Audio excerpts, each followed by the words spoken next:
психологии есть понятие реапарентинг – способ исцелить детские раны, став тем родителем, которого тебе не хватало.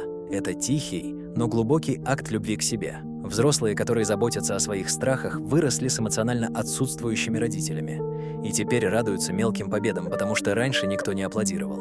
Они учатся говорить своему внутреннему ребенку: «Я с тобой, я здесь». Это работает, потому что детские установки не исчезают, а ждут обновления.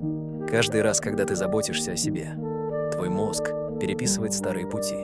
Трагедия в том, что многие ждут изменений от родителей, не понимая, что сила исцеления в них самих. Раньше ты выживал благодаря самостоятельности, но сейчас она мешает принимать любовь. Внутренний ребенок не хочет идеала, ему достаточно, чтобы ты просто был рядом. Истинное исцеление – не исправление прошлого, а восстановление настоящего через маленькие акты любви. Твой бесплатный психолог в Телеграме. Ссылка в профиле.